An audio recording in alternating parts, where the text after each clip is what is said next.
Lève une main vers le ciel. Seigneur, nous t'honorons ce matin. Père, que tout ce qui respire loue le Seigneur. Nous voulons te louer ensemble, t'honorer, nous te dire combien nous t'aimons, combien tu es précieux à notre cœur. Nous te bénissons avec tout ce qui est en nous et avec tout ce que nous sommes. Seigneur, je veux te remercier pour ton amour, pour ta bonté. Te remercier pour ta grâce, pour la grâce que tu nous accordes, ô cher Saint-Esprit. Je te remercie pour le privilège que nous avons d'être ici, d'être au bénéfice de ta parole. Car même lorsque je prêche, je reçois ta parole. Elle me transperce, elle me traverse. Seigneur, nos vies changent au contact de ta parole. Nos cœurs se transforment au contact de ta parole. Alors merci, une nouvelle fois, merci Seigneur, de ce que nos familles, de ce que nos vies sont entre tes mains. Merci de ce que notre avenir est entre tes mains. Merci Seigneur de ce que notre nation, la France, la Guyane, l'Outre-mer, la francophonie et toutes les nations représentées ici, la République dominicaine, la Colombie, Haïti, peu importe la nation, le Maghreb, s'il y a des gens qui viennent de cette région, l'Afrique. Seigneur, nous te disons merci parce que tout cela est entre tes mains. Nous demeurons en toi, Seigneur, toi qui es l'auteur, le consommateur de notre foi. Seigneur, alors que je proclame ta parole, s'il te plaît, cher Saint-Esprit, enseigne-nous tes voies, change nos cœurs au nom de Jésus-Christ. Et quelqu'un va dire Amen et Amen. Gloire à Dieu. Vous pouvez vous asseoir. Le titre que j'ai donné à ce message aujourd'hui, enfin je viens de le donner à l'instant, c'est « Passion pour les perdus ». Tu sais, en vérité, en tant que disciple du Seigneur, en tant qu'enfant de Dieu, en tant que chrétien, toi et moi, nous avons besoin d'une passion. Dans Romains 9, au verset 1er, l'apôtre Paul dit « Je dis la vérité en Christ, je ne mens point, ma conscience m'en rend témoignage par le Saint-Esprit. » Et tu verras que Paul, il parle de ce qu'il vit dans ses tripes. Il dit qu'il a une grande tristesse, une douleur incessante dans son cœur. Tu as déjà eu des maux de dents, un mal de dents, une rage de dents. Mais quand c'est une douleur, tu sais, elle passe pas, elle est latente, elle est toujours là. C'est comme si ça te ronge de l'intérieur, tu vois. Tu as envie de te soulager, tu prends un Doliprane ou quelque chose, mais ça passe pas. C'est toujours là, ça te prend les nerfs. Et c'est un peu ce que Paul vivait. Écoute ce qu'il dit au verset 3. Il dit « Car je souhaiterais moi-même être anathème ». Tu t'imagines ? Séparé de Christ pour mes frères, mes parents, selon la chair. Mais c'est une déclaration folle. C'est une déclaration d'un extrémiste. C'est extrême. Je prie ce matin et j'ai prié ce matin déjà pour que toi et moi nous expérimentons également une telle pression, comme Paul l'a vécu. C'était ma prière de ce matin. Je dis, Seigneur, fais sentir à tes fils et des filles la même pression que tu as fait reposer sur le cœur de l'apôtre Paul. Dis avec moi, j'ai besoin d'une pression de Dieu. J'ai besoin d'être passionné pour les perdus. J'ai besoin d'une passion qui vient du cœur de Dieu. Merci, Jéphanie, d'avoir parlé de cela ce matin. Paul parlait spécifiquement de ses compagnons juifs, de ses amis juifs, en disant « J'aimerais moi-même être maudit. Je le prendrais plutôt sur moi pour qu'il soit sauvé. J'irais moi en enfer si seulement ils pouvaient être sauvés. J'irais à leur place. » Non mais tu vois, je ne sais pas si tu as déjà lu ce passage de cette manière-là, mais c'est ce qu'il exprimait en réalité.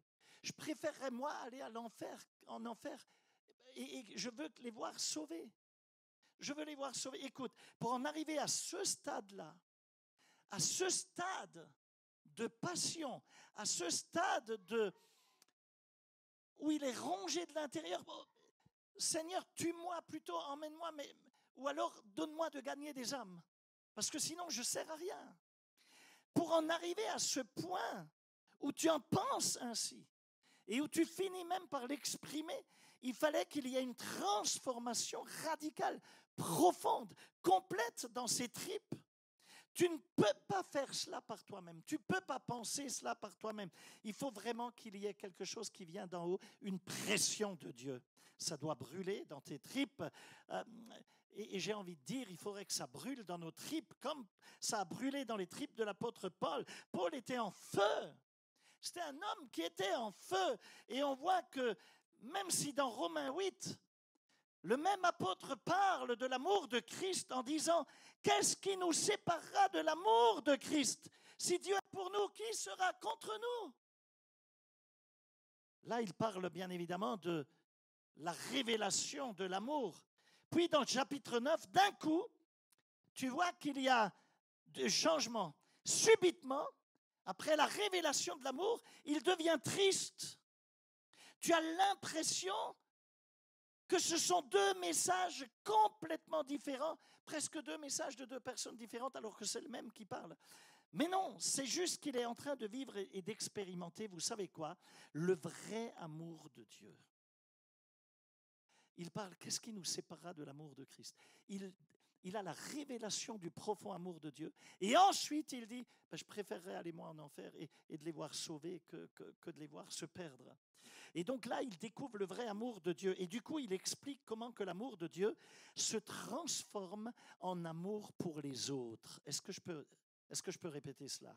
Là, il nous montre que l'amour qu'on reçoit de Dieu et l'amour qu'on a pour Dieu se transforme en amour pour les autres. Cela signifie que lorsque l'amour de Dieu est en toi, tu as une révélation réelle de l'amour de Dieu pour toi. Tu as une révélation réelle qu'à cause de cet amour, tes péchés sont pardonnés. Vous êtes là? Et tu sais quoi? Quand tes péchés sont pardonnés et que tu as cette révélation, tu ne veux qu'une chose, c'est que les péchés des autres soient également pardonnés. Tu veux qu'ils vivent la même joie, la même délivrance, la même restauration de cœur. Tu veux qu'ils soient libres de toute culpabilité. Tu as reçu gratuitement et du coup, tu veux donner gratuitement. Ce que j'ai, je veux que tu l'aies. Ce que j'ai reçu, je veux que tu le reçoives également. Est-ce que vous m'entendez? La chose est qu'avec l'Église actuellement, aujourd'hui, de nos jours, avec la société d'aujourd'hui, nous sommes devenus excessivement obsédés. Et je pèse mon mot. On est devenus littéralement obsédés par nos propres luttes, par nos propres quêtes spirituelles, par notre propre croissance. Ah, je veux grandir. Ah, je veux exercer un leadership. Je veux ceci, je veux cela. On pense à on est des carriéristes. Il y a une starisation même dans certains milieux de ministères, etc. On est obsédé par notre croissance.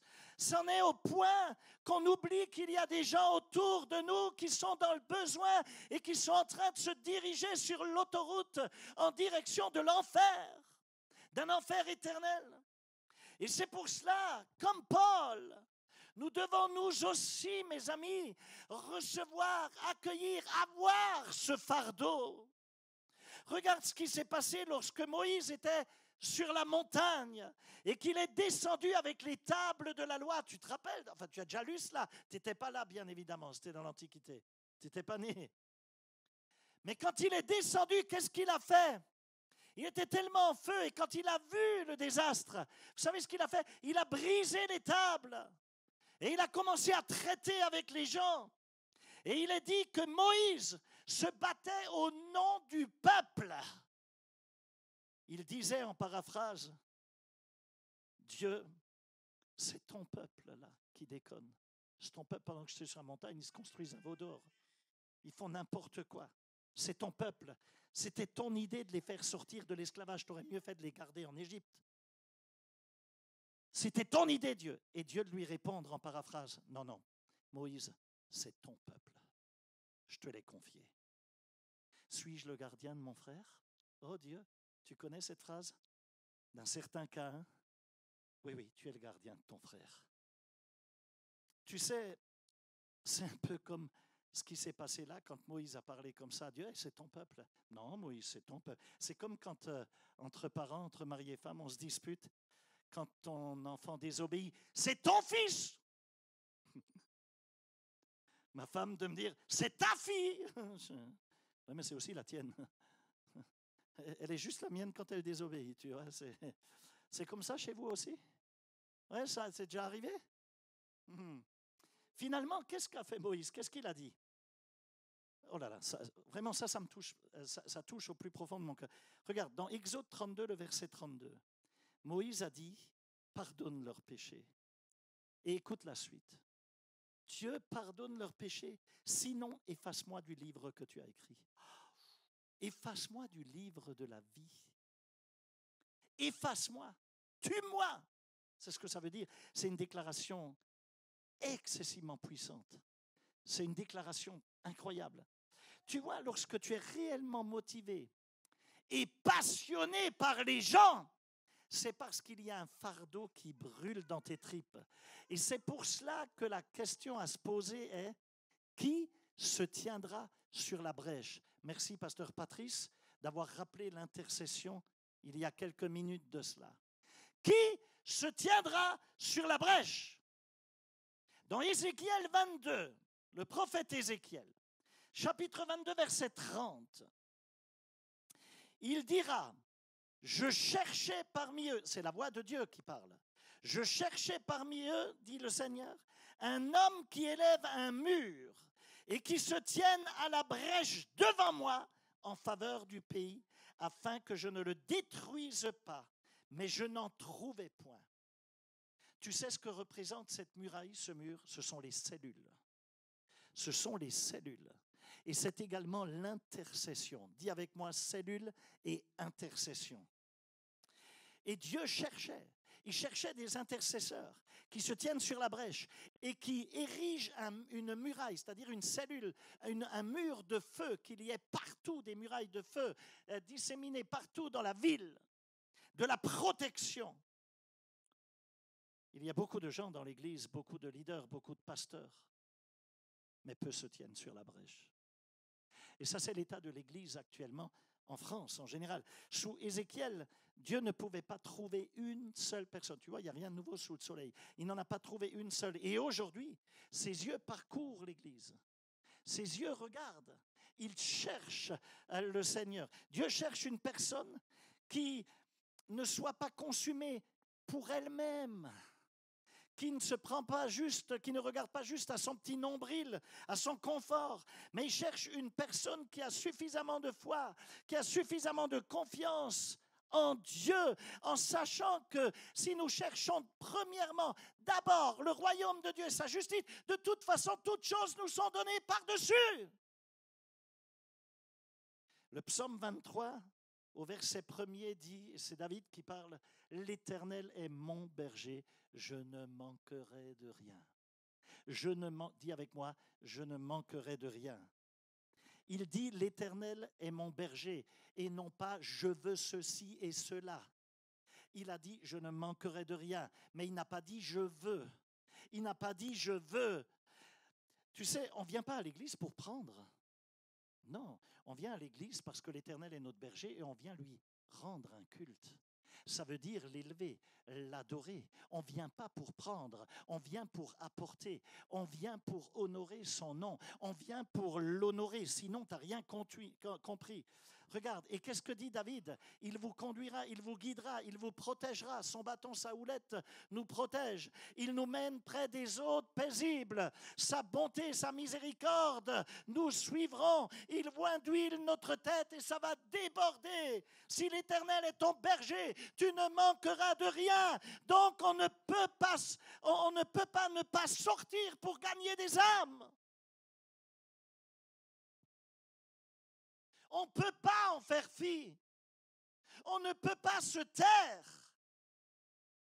Et c'est pourquoi il a dit, qui enverrai-je? Qui ira?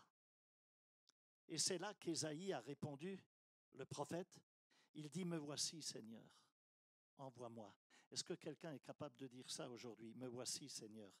C'est puissant, n'est-ce pas? C'est puissant, c'est puissant. Mais revenons à Romains 10, où l'apôtre Paul a dit, le vœu de mon cœur et ma prière à Dieu pour eux, c'est qu'ils soient sauvés. C'est qu'ils soient sauvés. Je vous pose la question. Est-ce que tu es passionné pour les perdus? Est-ce qu'il y a une passion en toi pour ceux qui sont perdus? Est-ce que tu as une passion pour ceux qui ne sont pas encore sauvés, pour ceux qui ne connaissent pas l'Église, pour ceux qui ne connaissent pas le Seigneur? Écoute, cette passion, elle ne vient pas de toi-même. Elle vient d'une révélation, du fait que tu es réellement sauvé. Si tu sais que si ton cœur devait s'arrêter maintenant, si tu tombes là et qu'on n'arrive plus à te ranimer, tu sais que tu es sauvé, que tu entres dans le sein d'Abraham, que tu entres dans le paradis. Si tu as cette révélation, il y a une passion qui commence automatiquement. Si tu n'as pas cette passion, peut-être qu'il faut que tu te convertisses, peut-être qu'il faut que tu reviennes au pied de la croix, parce que cette passion vient du fait que tu sais ce que Dieu a fait pour toi dans ta vie. C'est de là que ça vient. Donc Paul dit, le désir de mon cœur, c'est que tous soient sauvés. Et je te pose la question, lorsque tu t'es levé ce matin, est-ce que tu avais le même désir dans ton cœur que l'apôtre Paul? Ou est-ce que tu voulais surtout en premier lieu un bon café au lait, avec un croissant? Est-ce que ce matin tu t'es levé avec une passion pour ton voisin?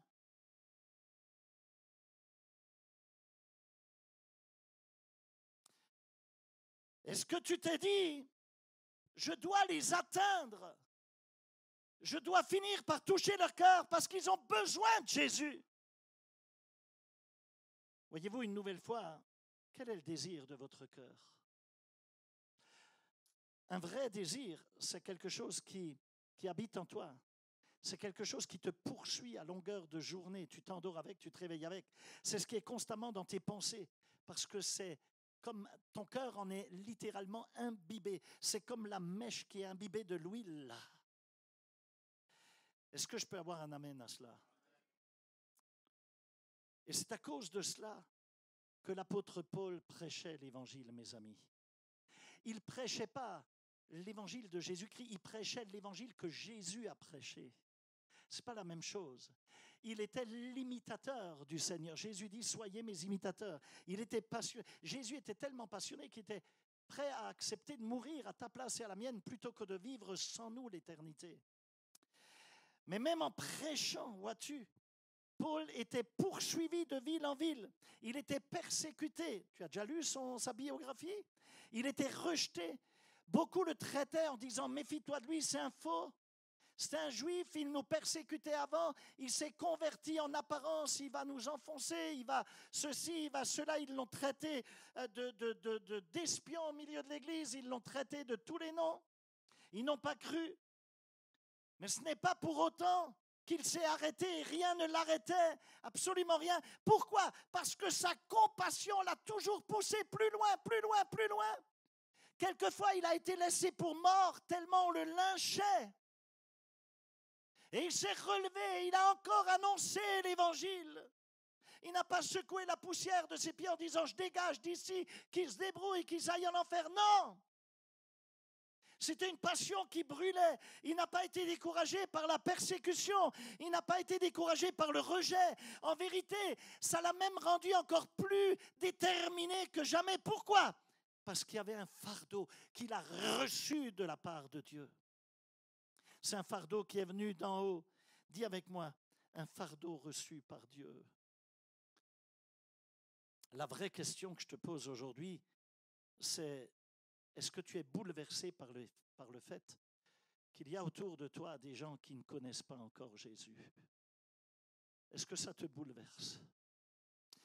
Est-ce que ça te touche de savoir qu'ils vont en enfer? Que s'ils meurent là, ils partent en enfer? Est-ce que ça te secoue de parler avec quelqu'un et de réaliser que cette personne n'est pas encore sauvée, que cette personne ne verra jamais Dieu, ce Dieu que tu connais.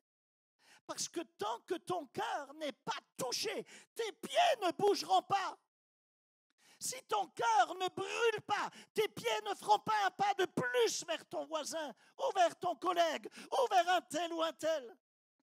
S'il n'y a pas de mouvement dans ton cœur, il n'y aura pas de mouvement au niveau de tes pieds.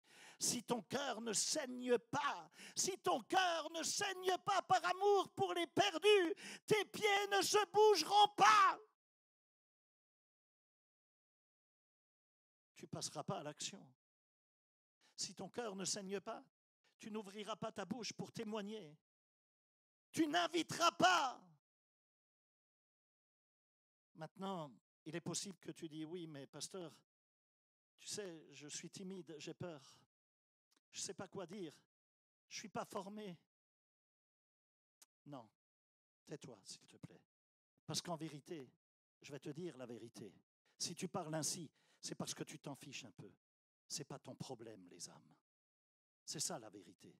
Parce que si ton cœur est en feu, tu y vas.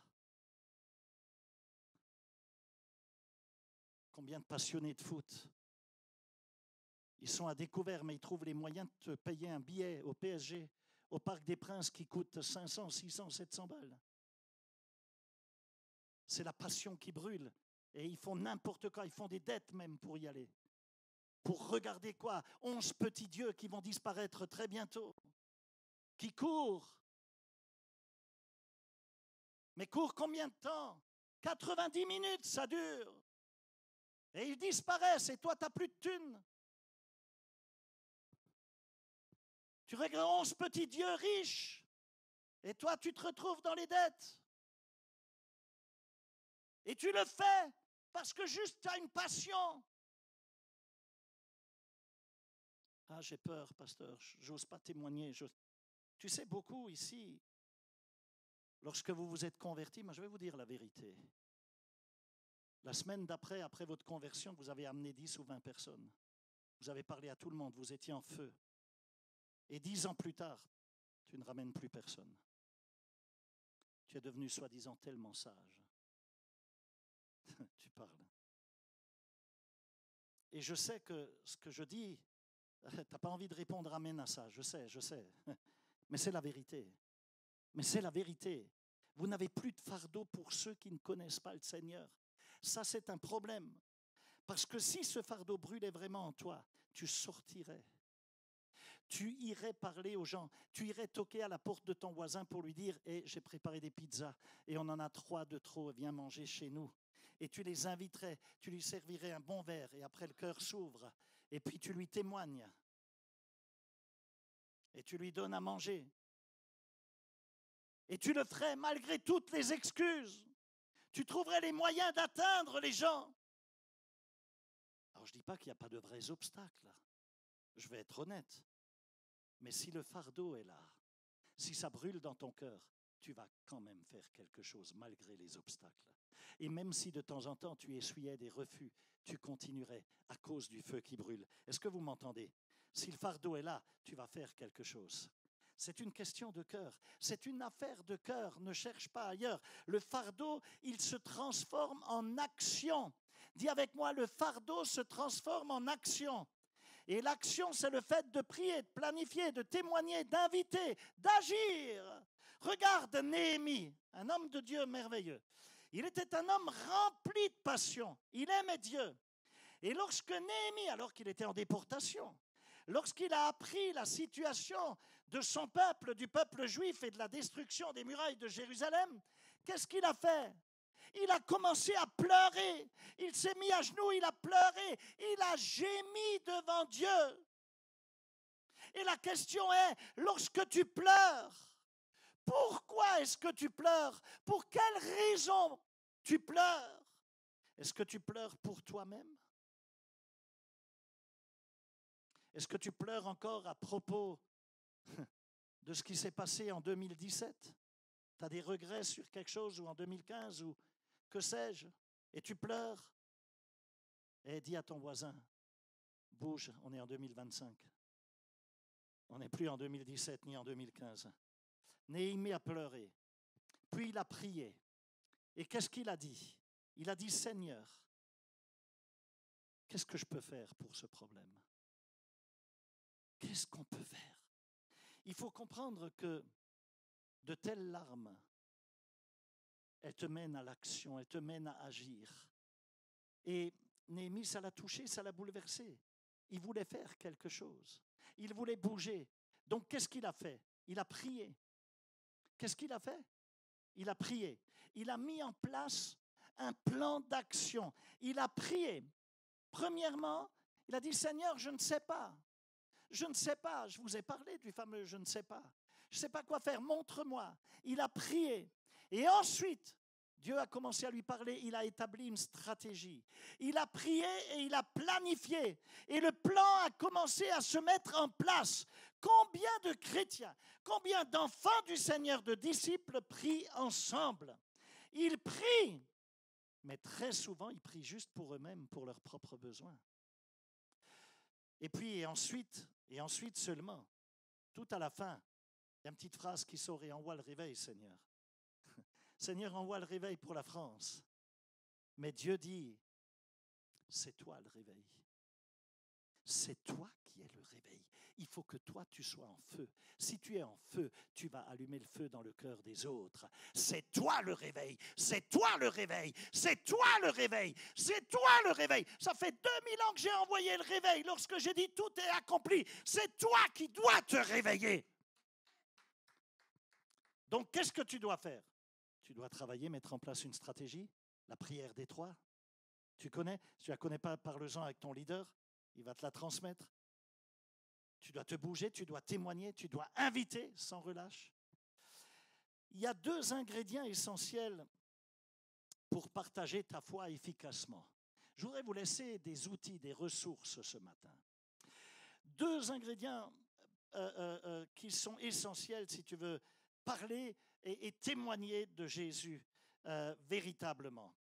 Premièrement, le premier ingrédient, pour que ce soit efficace, il faut que tu aies un fardeau de la part de Dieu. Il faut que tu reçoives ce fardeau. Dis-le avec moi, Seigneur, donne-moi le fardeau pour les perdus. Donne-moi une passion spéciale pour les perdus. La seconde chose que tu dois faire, c'est te lever et faire quelque chose pour agir. Tu ne peux pas rester chez toi. Tu ne peux pas juste rester assis à l'église. Tu ne peux pas juste venir confortablement assister à une réunion de cellule.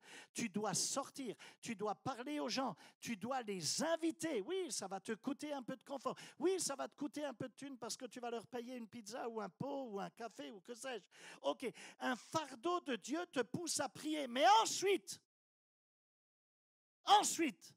il faut sortir, il faut agir. Et tu sais quoi?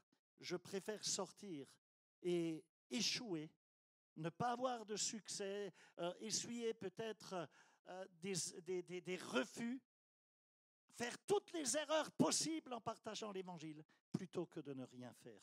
Tu sais pourquoi? Parce que je vis pour une résurrection meilleure. Et un jour, dans le ciel, Dieu me demandera des comptes. Et si j'aurais fait tout ce que j'ai pu faire, il ne m'en voudra pas, le Seigneur.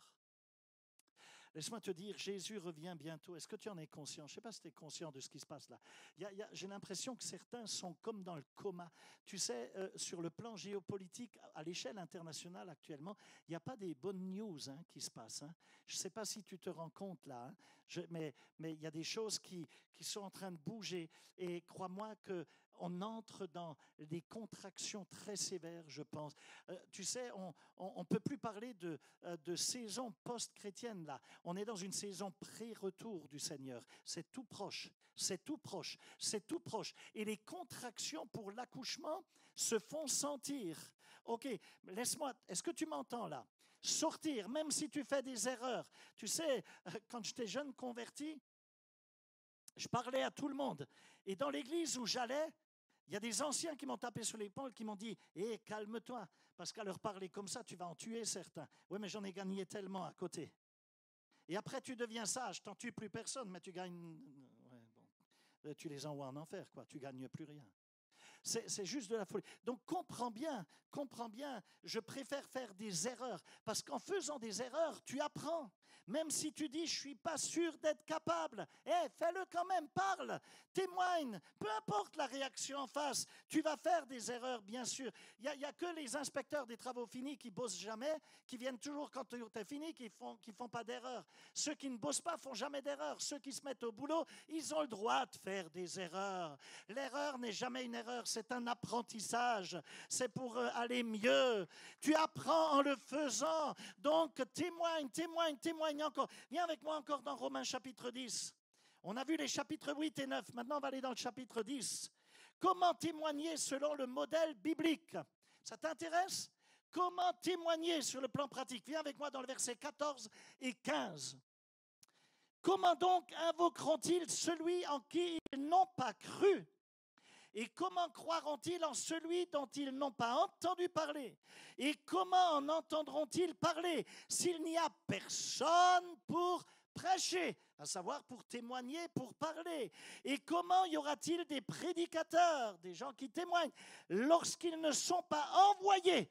Comme il est écrit, qu'ils sont beaux les pieds de ceux qui annoncent la paix, de ceux qui annoncent de bonnes nouvelles. Et si tu trouves tes pieds un peu moches, ils peuvent devenir beaux. Alléluia. Ils peuvent devenir beaux. Pourquoi?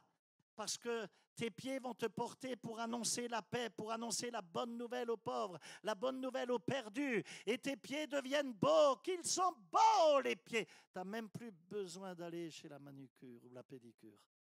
Le Seigneur va s'en charger. Tu sais, ce n'est pas le prédicateur, c'est la prédication, c'est la parole qui fait son effet. Il n'est pas question de nous. De manière amplifiée, ce texte, quand tu le prends, et si tu le prends en paraphrase, tu voulais l'amplifier, tu pourrais dire comment pourrait-il entendre, à moins que quelqu'un proclame, tu vois, la parole.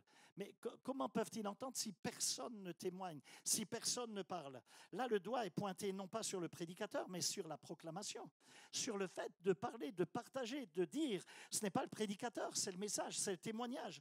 Et chacun de nous est appelé à parler de Jésus. Chacun de nous est appelé à témoigner. Chacun de nous est appelé à le plan du salut 2 minutes. En 2 minutes, si tu dis à quelqu'un, Dieu t'aime tellement qu'il a préféré mourir sur la croix pour toi que de devoir vivre sans toi durant toute l'éternité, tu as déjà fait le boulot. Le reste, le Saint-Esprit, les anges sont là pour servir ceux qui doivent hériter du salut, c'est-à-dire les perdus. Pendant que tu dis ça à une personne, un ange lui donne des coups de coude. Écoute et ouvre ton cœur. Et le Saint-Esprit les convainc de péché, de justice, de jugement. C'est plus toi. Il est question de la parole qui fait son œuvre. Et chacun d'entre nous est appelé à proclamer, à parler du Seigneur. Ce n'est pas juste pour les évangélistes soi-disant officiels, pour les ministères reconnus, etc. Non, chaque disciple, chaque croyant, tu n'es pas appelé juste un sauvé et un chauffeur de chaise. Tu es appelé un disciple. Faites de toutes les nations des disciples. Et chaque croyant, chaque disciple est appelé à gagner des âmes. Est-ce que tu m'entends aujourd'hui?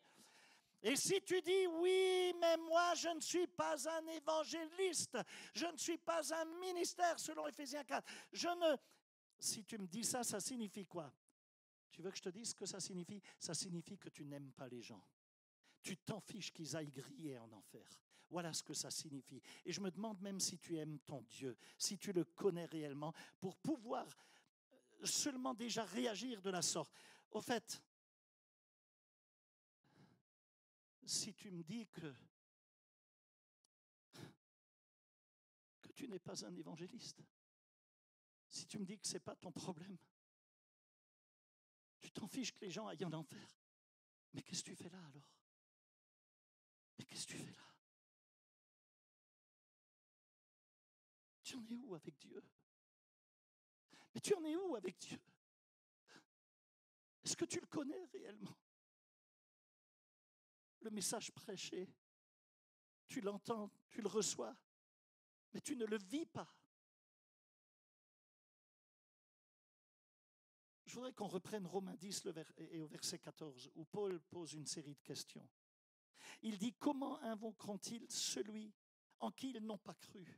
Et comment croiront-ils en celui dont ils n'ont pas entendu parler? Et comment entendront-ils parler s'il n'y a personne pour parler, pour prêcher? La chose est que souvent on se dédouane et on dit, ouais mais ok, moi je prêche pas, mais je vis ma foi. J'essaye d'être un bon exemple. Je prêche pas, mais par le modèle que je suis. Ouais, mais c'est parce que la Bible enseigne, mon frère. Tu es à côté de tes pompes.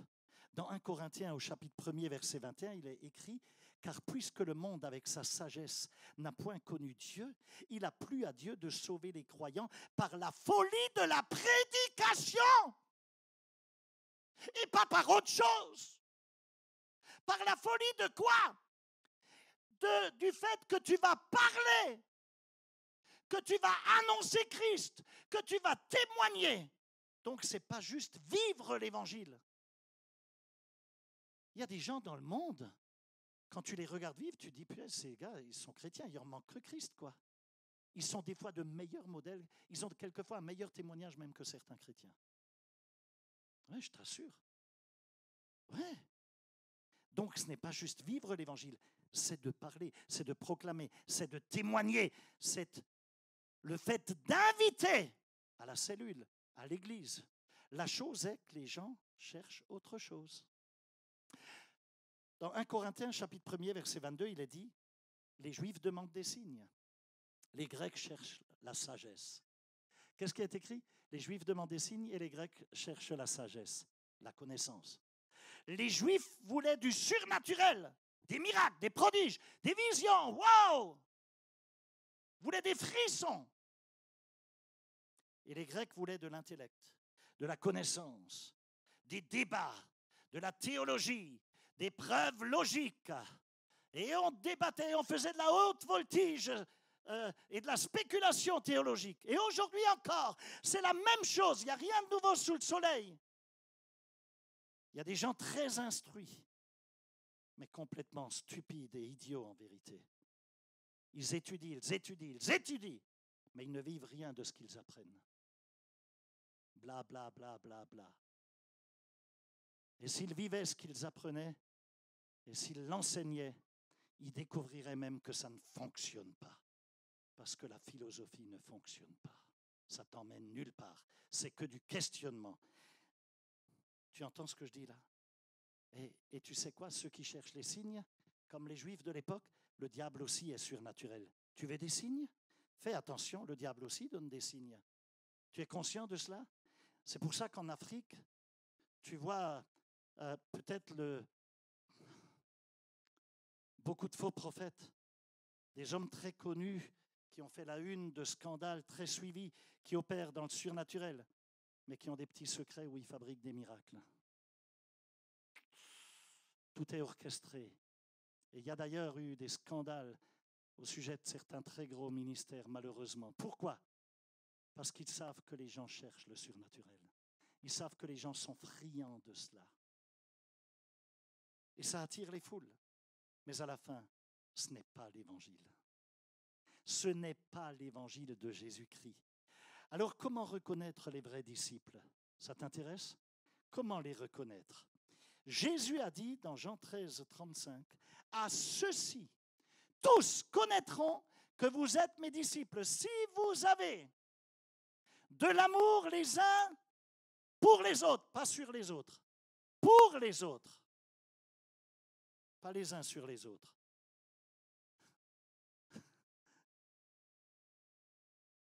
Mais regarde bien, ce n'est pas ton intelligence, ce n'est pas ton éloquence, c'est même pas les miracles, c'est quoi? C'est l'amour, parce que Dieu est amour.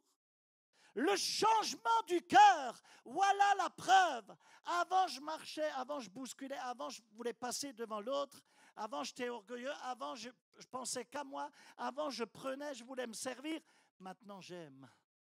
Je le prends. Viens, frère. Tu passes devant moi, s'il te plaît. C'est à ça que tous... Avant, je faisais du commérage. Maintenant, je travaille à l'unité. Quelqu'un te téléphone. Hey, tu sais ce qui s'est passé? Chut, stop. Ou alors, je raccroche. S'il te plaît, c'est mon frère. Tu ne touches pas. Et c'est aussi ton frère. Alors, si tu veux en parler avec Dieu, Parle-en avec Dieu, mais n'en parle pas avec moi, s'il te plaît.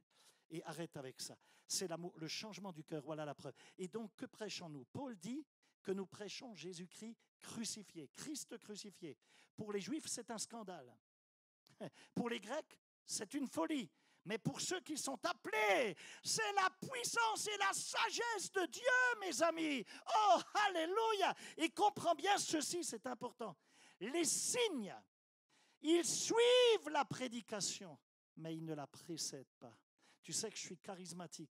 Je suis un homme charismatique. Mon ministère a démarré avec une vague de délivrance incroyable, avec une onction de délivrance. Le pasteur Rico était là à l'époque, avec de la délivrance, avec de la guérison, avec les miracles, je les connais. Je t'assure, j'ai vu une jambe repoussée de 10 cm surnaturellement en Haïti. Et ce n'était pas juste une colonne vertébrale qui a été remise dans l'axe. C'était un miracle créatif. J'ai vu un aveugle voir, j'ai vu un sourd entendre. J'ai vu tellement de choses. Mais les signes suivent toujours la prédication et ne les précèdent pas. On ne prêche pas les signes, on prêche Christ. On prêche quoi? On ne prêche pas les signes, on prêche Christ. On prêche celui qui donne les signes. Ce n'est pas la même chose.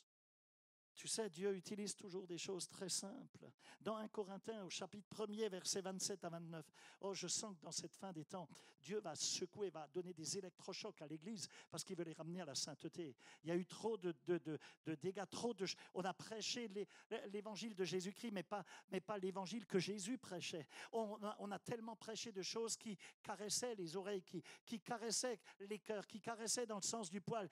On prêchait des choses que les gens aimaient entendre pour attirer.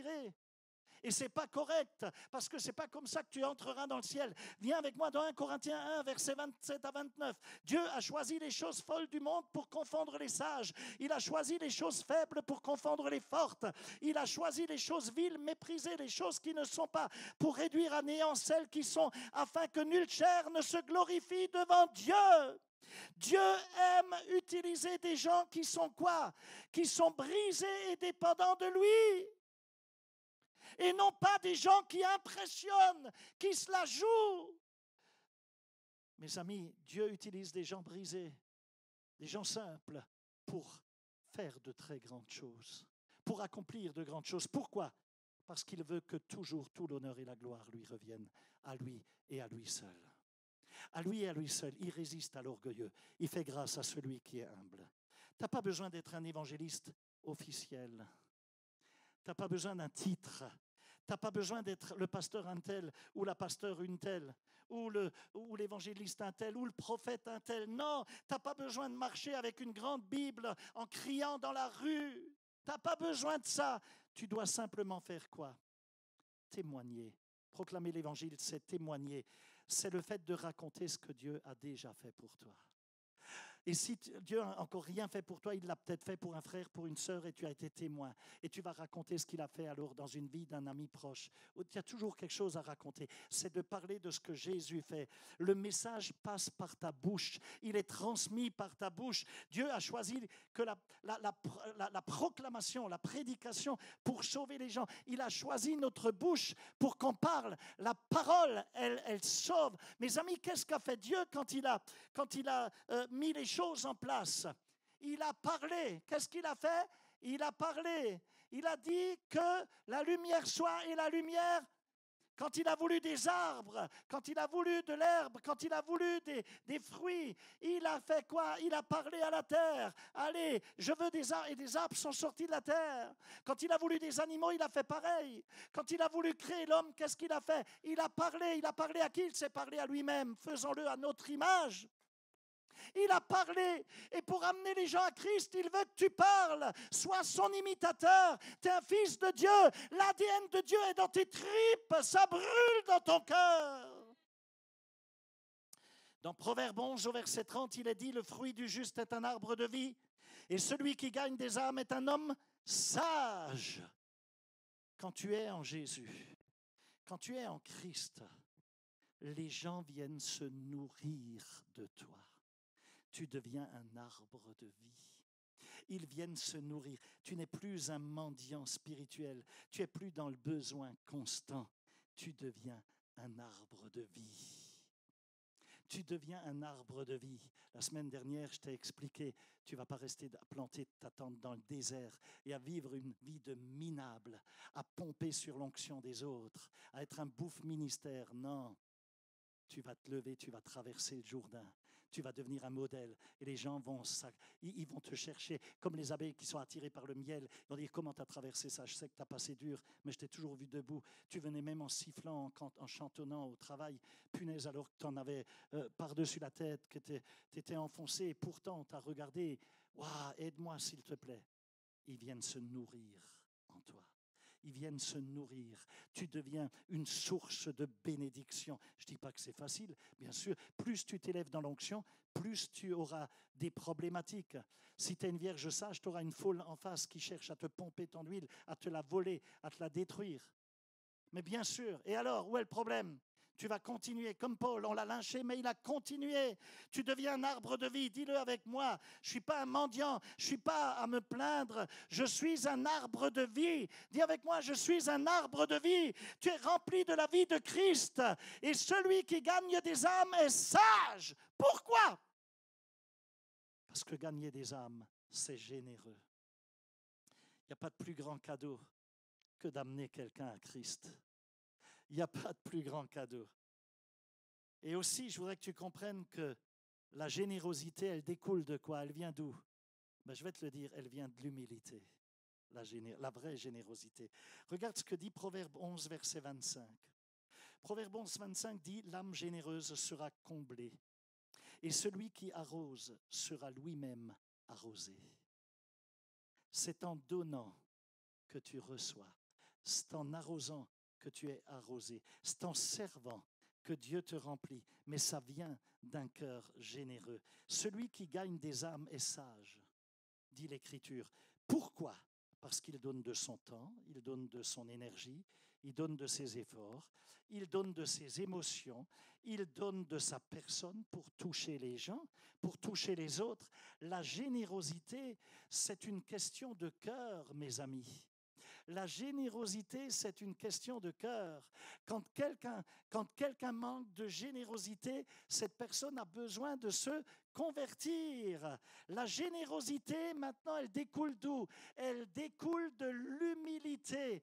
La générosité vient de l'humilité. Ce n'est pas de marcher courbé et la tête baissée en étant un pou religieux, une grenouille de bénitier et en disant « Oh, pardon Seigneur, je suis désolé d'exister, je suis humble. » Non, non, là, tu n'es pas humble. Là, tu es humble, ouais, en apparence et fier de l'être. Ouais, tu es plutôt orgueilleux, oui. C'est pas ça, avoir de l'humilité. Ça, c'est de la fausse humilité. C'est du fait que l'humilité, c'est dépendre totalement de Dieu et c'est faire le choix de dépendre entièrement de lui et de lui faire totalement confiance. C'est vivre avec reconnaissance plutôt qu'avec un esprit d'exigence, de la reconnaissance et non pas de l'exigence. Le contraire de la reconnaissance, c'est un esprit d'exigence. L'esprit qui dit « j'y ai droit, je mérite ceci, j'ai le droit à ça ». Quand même, pasteur, je suis leader. Alors j'ai droit à ça.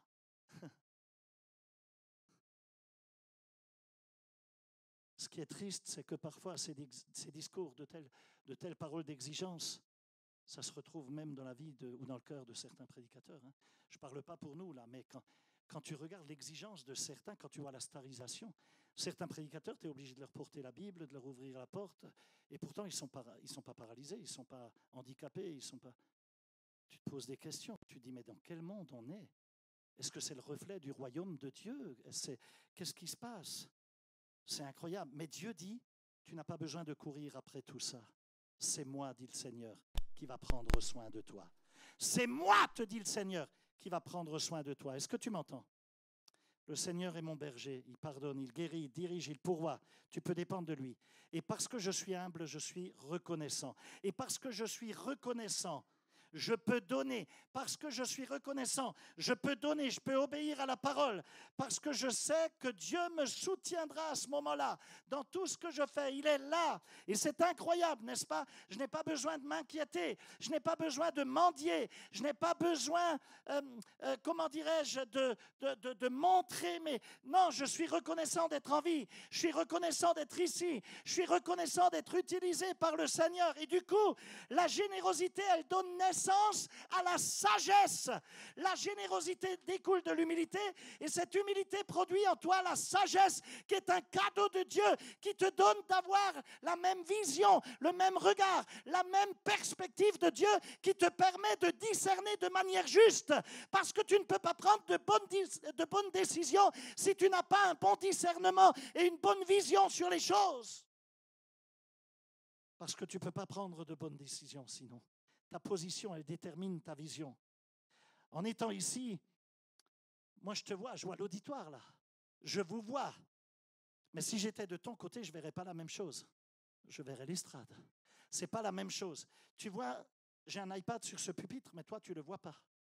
Tu ne le vois pas. Tu pourrais même me dire, pasteur, tu mens, moi je ne vois pas d'iPad là. Oui, mais il est là. C'est parce que j'ai une autre perspective que toi. Toi, tu ne le vois pas, moi je le vois. C'est ta position qui détermine ta perception. Et ta perception, elle influence ta vérité. Boum. Elle influence ce que tu crois. Tu crois ce que tu vois. Et donc, ce que tu crois vrai, ce que tu dis être la réalité, c'est en vérité influencé par ta position. Mais si moi je suis plus haut, puisque je suis là sur l'estrade, et je vois dans un autre angle, je vois moi des choses que toi tu ne vois pas. Moi je vois ceux qui sont assis derrière toi jusqu'au bout, toi tu ne les vois pas. Donc mes décisions sont influencées par ce que je vois. Elles sont influencées par ma perspective. Et cette sagesse, elle vient d'où? Je le répète, de l'humilité qui m'a conduit à être généreux et qui m'a placé à un endroit spirituellement plus élevé parce que c'est Dieu qui élève. Il a dit à Josué, je t'élève comme j'ai élevé Moïse. Je suis avec toi comme je l'ai été avec lui.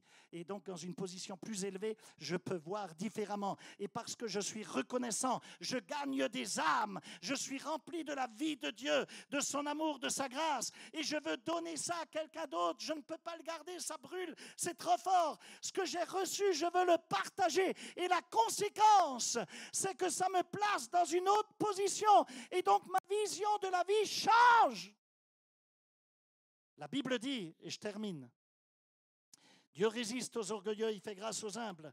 L'orgueilleux pense, il sait ce qu'il fait, c'est ce qu'il pense. Il pense qu'il maîtrise les choses. Un orgueilleux va te dire, je gère. Mais en vérité, il tourne en rond, il tourne autour de son nombril, il tourne dans son petit étang. Dieu veut que tu sortes de ton étang. Il veut que tu arrêtes de tourner autour de ton nombril. Dieu a de très grandes choses pour toi, d'autres choses pour toi. Dieu veut changer ta perspective. Il veut te donner une vision différente. Ce n'est pas juste pour toi, mais c'est aussi pour tes enfants. C'est pour les enfants de tes enfants. C'est aussi pour les enfants de tes enfants de tes enfants. Il y a une lignée, il y a un héritage que Dieu veut établir à travers ta vie. Mais encore une fois, tout dépend de ta position. Et ta position, elle dépend uniquement de ton cœur. La vraie joie, c'est le salut. Pas les frissons, pas les sensations, pas les émotions. J'ai constaté quelque chose. Je terminerai là-dessus. Enfin, je vais essayer. Ça fait la deuxième fois. Lorsque les gens ne gagnent pas d'âme, ils sont toujours en train de chercher quelque chose d'autre. Ils courent à droite, à gauche. Ils vont sur YouTube, ils cherchent des prédicateurs par-ci, par-là, ils cherchent une prophétie, ils ne sont jamais contents. Et en plus, ils accumulent plein d'onctions, ils ne connaissent même pas ces prédicateurs, ils ne savent même pas s'ils sont clean ou pas. Et tu sais, une onction qui t'est communiquée, c'est comme du gaz. À force de mélanger les gaz, tu fabriques une bombe, ça va te péter dans le visage. Sois sérieux avec ces choses. Et tu sais pourquoi les gens qui ne gagnent pas d'âme cherchent toujours quelque chose et ne sont jamais satisfaits? Parce que la plus grande joie sur cette terre, c'est de savoir que tes péchés sont pardonnés. Oh, alléluia! C'est la plus grande joie, plus de culpabilité. Mais la deuxième plus grande joie, c'est le privilège de conduire quelqu'un à Christ. Et quand tu as conduit quelqu'un à Christ, c'est une joie incroyable. Alors voilà ce qui se passe. Tu es sauvé, ok. C'est bien. Mais ensuite, Si tu ne vis pas dans ton appel, si tu ne gagnes pas d'âme, automatiquement, tu te sentiras vide. Tu te sentiras vide. Et c'est pour ça que tu peux devenir un chrétien qui dessèche. Et Jésus a dit, parce que tu n'es pas bouillant, parce que tu n'es pas froid, parce que tu es tiède. Jésus dit, un chrétien qui est vidé là, qui est sec, c'est un chrétien tiède. Et Jésus dit, je finirai par te vomir de ma bouche. C'est vraiment très très dur, je le sais, mais le retour du Seigneur est proche. Et il me faut dire la vérité. Et là donc, à ce moment-là, puisque tu ne fais pas ce que tu devrais, tu n'es pas satisfait, tu ne marches pas dans ta mission et donc tu cherches autre chose. Et c'est là qu'on commence à voir des choses étranges dans l'église. C'est là que tu vas dire, ah ouais, mais le pasteur ce matin était un peu trop dur. Ouais, la louange, t'as vu, comment tu trouvais l'onction, etc. Et tu commences à courir d'église en église. Tu vas dire, oh ouais, je vais prendre un peu de recul. Et tu cherches une prophétie par là. Et quand ça ne te convient pas la prophétie, tu dis, méchant prophète, tu n'as pas le discernement. Tu cours chez un autre jusqu'à entendre quelque chose qui plaît à tes oreilles et qui te chatouille. Tu vas regarder des prédications, quelquefois même bizarres, du mysticisme, etc. Et tu tombes dans des modes spirituels bizarres, plus que bizarres. Et tu commences alors à te créer des expériences bizarres que tu appelles même réveil. Tu commences à avoir des manifestations bizarres où tu fais juste des réunions entre chrétiens comme si c'était des fêtes spirituelles. Mais à quelques rues de là, il y a peut-être des jeunes filles qui sont en train d'être violées, des ados qui ont des couteaux dans leur cartable, qui sont en train d'en tuer d'autres. Et l'église reste enfermée, en train de faire la fête en petits groupes, comme des clans. Et on revient chaque semaine, et on danse, et on pleure, et on crie. Oh, alléluia! Oh, merveilleux! Wouhou! On a ressenti la présence de Dieu. Oh, le pasteur a pleuré aujourd'hui, ou il a crié trop fort. Oh, mais c'était quand même très puissant. Oh, la louange, c'est formidable. Tout le monde avait des frissons. Mais personne ne sort. Personne ne gagne d'âme. T'en as emmené aujourd'hui? T'as emmené une nouvelle personne? Tu sais quoi? Ça, c'est une église qui vit dans le mensonge. C'est une église sentimentale. C'est une église d'émotion. C'est une église de frissons. Mais ce n'est pas l'évangile. Voilà le mensonge. Aujourd'hui, dans beaucoup d'églises, tant qu'on sent quelque chose, oh, je sens l'onction, c'est électrique. Dieu est là. L'onction est là. J'aime les frissons. La vérité, c'est que rien ne change. Tu viens, tu ressens, tu te fais ton kiff, c'est comme si tu prenais un shoot, tu reviens, tu ressens encore, mais personne ne sort pour gagner une âme, pour inviter quelqu'un de nouveau, quelqu'un qui ne connaît pas intimement Jésus. Et c'est pour ça que beaucoup sont insatisfaits. La vraie joie, elle vient du fait de conduire quelqu'un à Christ. Et chaque fois qu'une personne donne sa vie à Christ, ça me bouleverse, ça me touche au plus profond. Et je ressens une joie que rien d'autre ne peut me donner. Je termine sur Proverbe 11, 25. On revient à ce verset. L'âme généreuse sera comblée et celui qui arrose sera lui-même arrosé. Lorsque tu donnes de toi, tu investis ton énergie, ton temps, tu parles, tes ressources, tu payes peut-être un café, un dessert à quelqu'un, je ne sais pas. Et tu sais quoi, à partir de là, Dieu commence à intervenir. Tu sais où? Dans tes affaires. Tu avais des dettes, il commence à intervenir dans tes affaires. Ça n'allait pas dans le couple, il commence à toucher ton mari ou ta femme. Tu avais des problèmes au boulot, il commence à intervenir. Subitement, le cadre au-dessus de toi vient te voir et il te dit, écoute, je ne sais pas pourquoi, mais on a pressenti un autre poste et avec un avancement. Normalement, tu n'y as pas droit, mais on a pensé, Dieu intervient. Dieu, ton entreprise, dans tes finances, dans ta santé, ta perspective change. Et du coup, tu as la sagesse dans ton travail. Et du coup, tu commences à prendre de bonnes décisions. Et du coup, tu vois les choses avec discernement, avec clarté. Et les gens autour de toi, ils disent, mais qu'est-ce qui t'arrive? Tu n'es plus comme avant. Et quelque chose a changé chez toi. Et tu réponds, je gagne des âmes. Je gagne des âmes.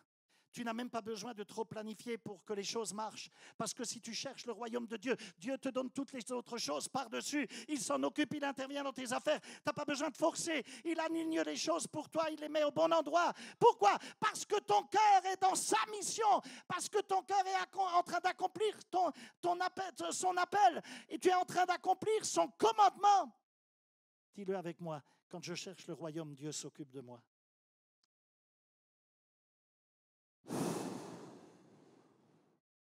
pas besoin de chercher des émotions, pas besoin de juger en regardant l'apparence des gens. Tu as juste besoin de faire ta part et Dieu va faire la sienne. Tu sais, même s'il n'y a pas forcément une émotion visible, Dieu travaille. Et la personne qui va être touchée, eh bien, elle va être touchée et les fruits suivront. OK. Allez, j'aurais encore tellement de choses à vous dire. Mais pour conclure, je veux juste qu'on prie ensemble. On va se mettre debout ensemble. Ce message, c'est la première fois que je le prêche. Il s'est construit dans mon cœur. J'ai encore travaillé dessus ce matin. Mais je vais encore le partager sous d'autres formes. Parce qu'on a besoin. Ah oui, il y a la Sainte Seine. Oh mince, j'ai oublié ça. Oh Jesus. Eh bien, ça tombe bien qu'il y ait la Sainte Seine.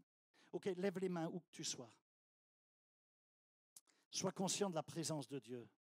En ce moment même, sois conscient de la présence de Dieu. Dis avec moi, Père. Non, je ne vous ai pas entendu. Vous n'êtes pas fâché avec le diable là. Non, mais vous n'êtes pas suffisamment excité.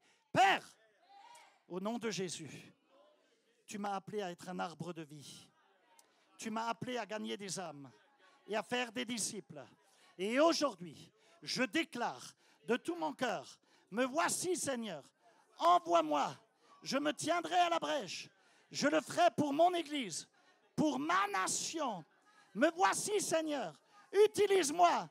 Je n'aurai pas honte de parler de toi. La passion qui est en moi est plus forte que les peurs. Je ne serai pas timide. Je ne me laisserai pas intimider. Tu m'as donné un esprit d'amour, un esprit de sagesse et de force, de puissance. Et Seigneur, je te remercie de ce que tu m'utilises pour faire une vraie différence. Seigneur, pour ces 6 mois à venir, pour ce restant de l'année, je crois que nous vivrons une grande moisson. Je crois que cette Église va être multipliée non pas par 2, mais par 3, parce que chacun nous emmènera au moins 2 nouvelles personnes. Merci Seigneur pour le privilège de ce que tu me donnes d'être un instrument entre tes mains pour toucher des vies et pour faire de moi un faiseur d'histoire, un agitateur dans ma nation. Au nom de Jésus-Christ. Amen. Et Amen. Et tout le monde crie Alléluia. Si chacun gagne 2 personnes, on est le triple. C'est trop petit et Dieu sera obligé de nous envoyer lui-même ailleurs.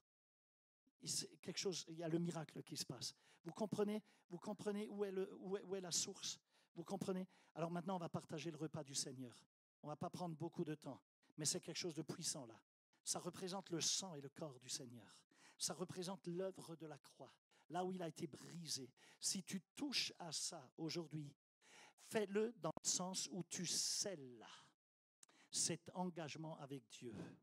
Est-ce que quelqu'un a parlé? Est-ce que Dieu a parlé à quelqu'un ce matin? Est-ce que l'Esprit de Dieu a parlé à quelqu'un ce matin? Alors tu vas t'engager. C'est comme une alliance que tu vas faire. Et laisse-moi te dire, je te le répète, c'est une disposition de cœur, l'humilité. La passion vient de l'humilité. Seigneur, qu'est-ce que je dois faire? Et le Seigneur te donne le fardeau. L'humilité engendre quoi? Elle engendre la sagesse. Et la sagesse te donne absolument tout. Quand Salomon a demandé l'intelligence pour gouverner sur le peuple, Dieu lui a dit, je te donne non seulement l'intelligence, mais je te donne en plus la sagesse.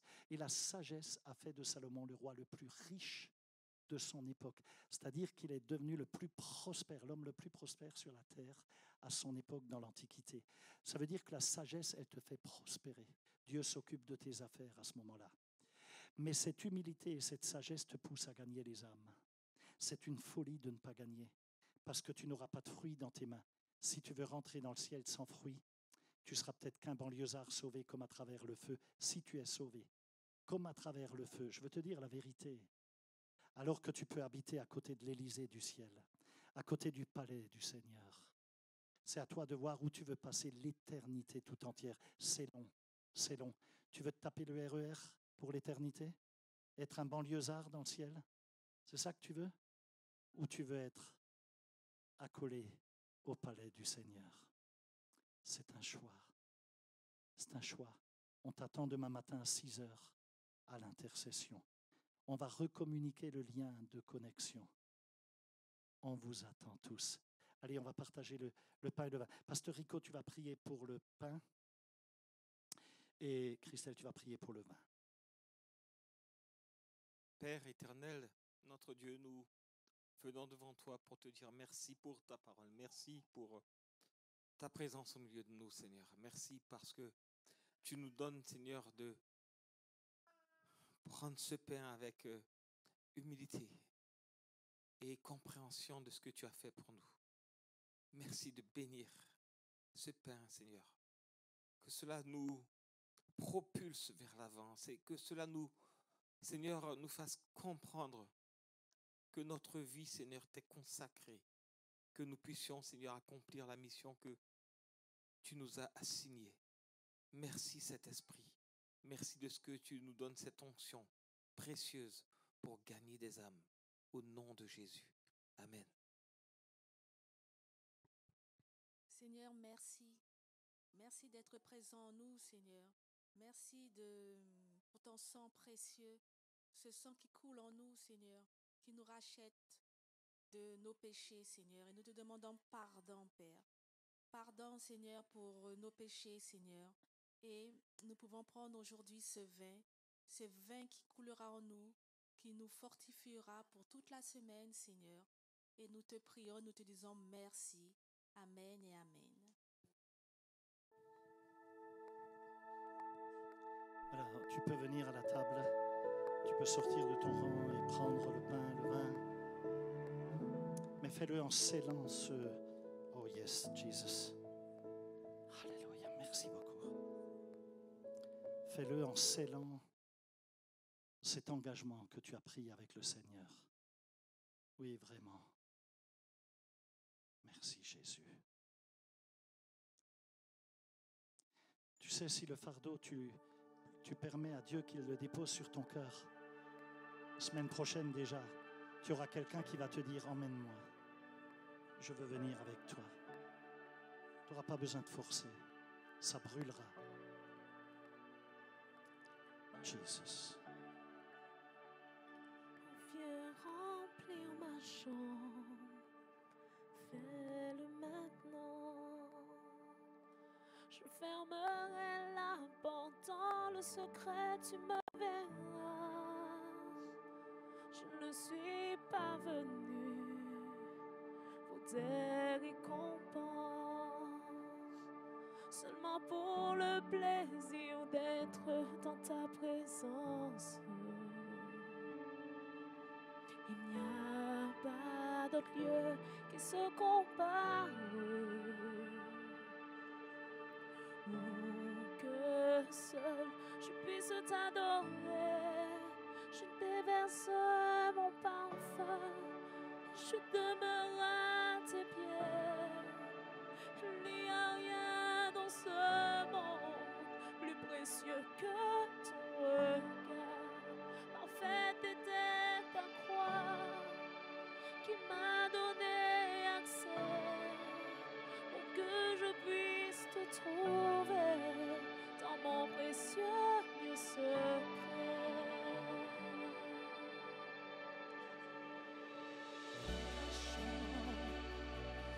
Fais-le maintenant.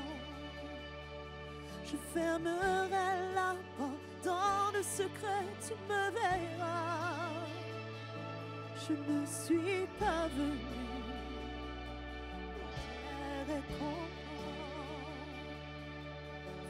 pour le plaisir d'être dans ta présence. On peut prendre le pain ensemble.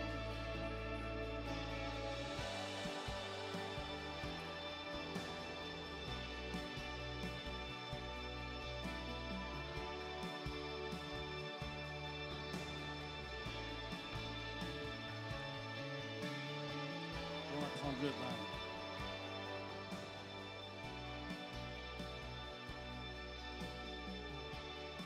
Seigneur, je veux te prier et sceller cet engagement, cette alliance, ce fardeau. Nous l'accueillons, le fardeau pour les perdus, la passion pour les perdus. Nous voulons te demander pardon pour les passions autres qu'on aurait pu faire passer même avant toi. Et ce n'est pas juste parce que tu appelles ça de l'idolâtrie. Mais Seigneur, je te bénis parce que lorsque nous nous occupons de tes affaires, tu t'occupes des nôtres. Et bienheureux nous serons. Nous n'aurons plus besoin de gémir parce que tu interviens et tu agis surnaturellement. Qu'à toi revienne la gloire et la louange. Que le sang de Jésus-Christ vous couvre. Soyez bénis. Amen et amen. Pas de mieux se compare pour que seul je puisse t'adorer.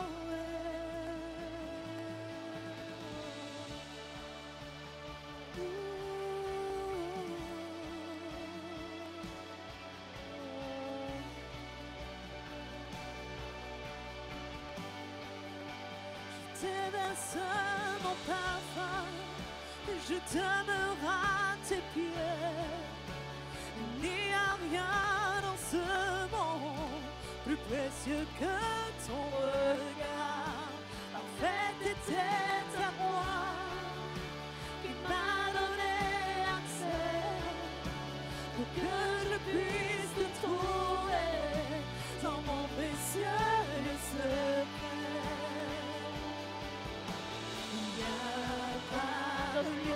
Qui se compare pour que seul je puisse t'adorer. Il n'y a pas de lieu, il n'y a pas de lieu qui se compare pour que seul je puisse t'adorer.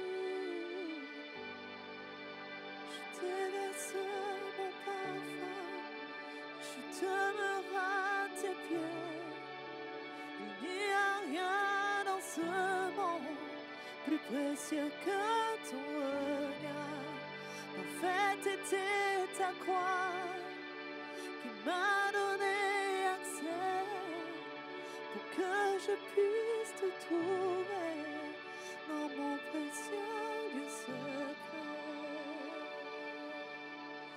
Alléluia, alléluia. Est-ce qu'il y a des passionnés pour Jésus dans ces lieux? Amen. Est-ce qu'il y a des passionnés pour les âmes dans cette salle? Alléluia. Et quoi qu'il arrive, on va continuer à parler de Dieu. On va continuer à louer et à le danser en toute saison. Amen. Et nous allons partir avec ce chant qui dit on danse en chaque saison. Amen.